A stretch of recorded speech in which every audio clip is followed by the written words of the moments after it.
తెలుగువారి #1 choice Telugu matrimony. Davos పర్యటన అనంతరం అమెరికాలో పర్యటించనున్న సీఎం రేవంత్ ఫిబ్రవరి 1న తిరిగి హైదరాబాద్ వస్తారు. ఇక సీఎం రేవంత్ నిన్నటి ఖమ్మం పర్యటనలో కొన్ని ఆసక్తికర వ్యాఖ్యలు చేశారు. తెలంగాణలో ఇప్పటికీ ఎన్టీఆర్, చంద్రబాబు అభిమానులు, అనుచరులు ఉన్నారని చెప్పారు. వారందరికీ ఒక విజ్ఞప్తి చేశారు రేవంత్ రెడ్డి. బీఆర్ఎస్ ను 100 మీటర్ల గోతిలో పాతిపెట్టాలని పిలుపునిచ్చారు. ఎన్టీఆర్ పేరు చెప్తూ రేవంత్ ఏమన్నారో చూద్దాం. ఈ తెలంగాణ రాష్ట్రంలో నందమూరి తారక రామారావు గారికి అభిమానులు ఉన్నారు. నారా చంద్రబాబు నాయుడు గారికి సహచరులు, అనుచరులు ఉన్నారు.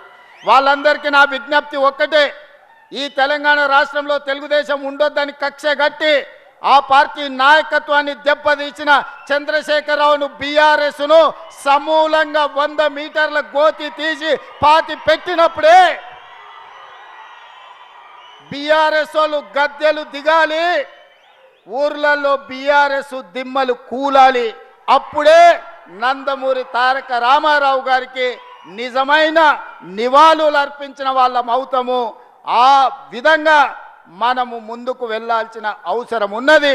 బీఆర్ఎస్ను బొందబెట్టాల్సిన బాధ్యత మన అందరి మీద ఉన్నది. మిత్రులారా, 2034 వరకు కాంగ్రెస్ ప్రజాప్రభుత్వమే ఉంటుందని మరోసారి చెప్పారు సీఎం రేవంత్. 10 ఏళ్ల పాటు తాను సీఎంగా ఉంటా అన్నారు. కొందరు అధికారంలోకి వస్తామని కలలు కంటున్నారని, రియాలిటీలో అది సాధ్యం కాదన్నారు రేవంత్. వాడో వీడో వస్తున్నామని ఏడికి రాడు. వచ్చేటోనికి ఇరిగింది, ఫామ్ హౌస్లో వండుకున్నాడు. ఇంక వచ్చేటోడు ఎవరు లేడు, లేచేటోడు లేడు, లేచి నిలబట్టోడు లేడు. 2023 నుంచి 2034 వరకు మనమే అధికారంలో ఉంటాం. చరిత్ర పునరావృతం అవుతుంది.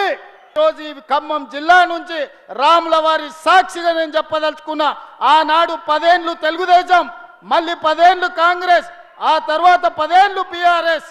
ఈ 10 ఏళ్ళు మనది పేదల ప్రభుత్వం, ఇందిరమ్మ రాజ్యం ఉంటుంది. ఆ 10 ఏళ్లలో దేశంలోనే #1 రాష్ట్రంగా తెలంగాణ రాష్ట్రాన్ని తీర్చిదిద్దుతాం. తెలుగువారి #1 చాయిస్ తెలుగు మ్యాట్రిమోనీ.